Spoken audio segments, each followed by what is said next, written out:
지난 15일 사퇴 의사를 밝힌 뒤 전국 사찰을 돌던 통합당 주호영 원내대표를 YTN 취재진이 직접 만나 인터뷰했습니다. 주 원내대표는 여야 협상 복귀 의사를 묻는 질문에 상황이 바뀐 게 없다고 답했습니다. 취재기자 연결합니다. 한현희 기자. 네, 국회입니다.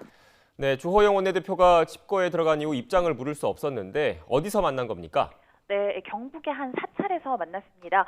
지난 15일 민주당이 단독으로 법제사법위원장 등 상임위원장 6명을 선출하자 이 사퇴 의사를 밝혔던 주 원내대표, 대전과 광주, 충북 등 전국 사찰을 두고 있는데요. 오늘 부친의 49제를 맞아서 경북에 있는 절을 찾았고 사의 표명 이후 처음으로 언론과 만나서 입장을 밝힌 겁니다. 여야 협상 테이블에 다시 앉을 것이냐는 YTN 취재진의 질문에 주 원내대표는 상황이 바뀐 것이 없다고 답변했는데요. 직접 들어보시겠습니다. 복귀에 대한 당의 열망이 좀 많은 것 같은데 오셨으면 좋겠다는 당의 목소리가 많은데 상황이 바뀌기 전혀 없잖아요. 고려의 여지는 좀 없으실까요? 하시고요. 또 얼음 보시는 거니까. 네, 민주당이 법사위원장 유지를 고수하는 등 입장 변화가 없는 상황에서 협상을 하더라도 얻을 수 있는 게 없다는 의미로 풀이됩니다. 3자 추경과 안보 위기 등이 겹친 만큼 국회 파행이 장기간 이어질 경우 야당의 책임론이 쏠릴 것이란 우려도 나오는 상황에서 통합당도 주 원내대표 설득 작업에 나섰습니다. 성일종 비대위원이 김종인 비상대책위원장의 메시지를 들고 주 원내대표를 찾았는데요. 성 의원은 주 원내대표에게 제1야당 대표가 오죽하면 15일 만에 사표를 내고 내려갔겠느냐, 안타깝다, 오만하고 독선적인 여당에 대해 국민이 알 테니 복귀해달라는 김종인 위원장의 뜻을 전했다고 밝혔습니다.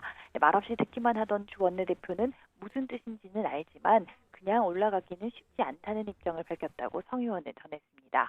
주 원내대표는 주지스님과 만난 자리에서도 민주당이 숫자로 밀어붙이는 상황에서 국민께 호소도 했지만 무력하다며 답답함을 호소하기도 했는데요. 당내에서도 복귀에 대한 목소리가 커지고는 있지만 원구성 상황이 그대로인 만큼 복귀 명분이 충분한지 고심하는 것으로 보입니다. 네, 주 원내대표가 당장 협상 테이블로 복귀하는 건 쉽지 않아 보이는데 그럼 주말 협상은 어떻게 진행됩니까? 네, 앞서 민주당 김영진 수석 부대표는 주 원내대표의 행방을 알게 되면 직접 찾아가겠다고 말하기도 했고 김태년 원내대표 역시 같은 입장을 밝히기도 했는데요. 하지만 오늘 만남을 추진하지는 않을 것으로 보입니다. 김 원내대표 측은 이 주 원내대표가 오늘 해당 절에 갈 것은 알고 있었지만 부친의 49제인 만큼 그곳에 찾아가지는 않을 것이라고 밝혔습니다. 다만 내일쯤에는 주 원내대표가 서울로 올라올 것으로 기대하고 있다고 전했는데요. 3차 추경 처리를 위해서라도 다음 주에는 반드시 원구성을 마무리하겠다는 민주당으로서는 이번 주말이 무엇보다 중요하지만 주 원내대표에게 복귀 명분을 쌓을 시간을 주면서 오늘 하루는 숨고르기를 이어가는 것으로 보입니다.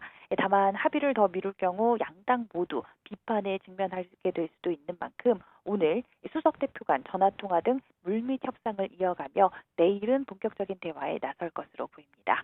지금까지 국회에서 YTN 한현입니다.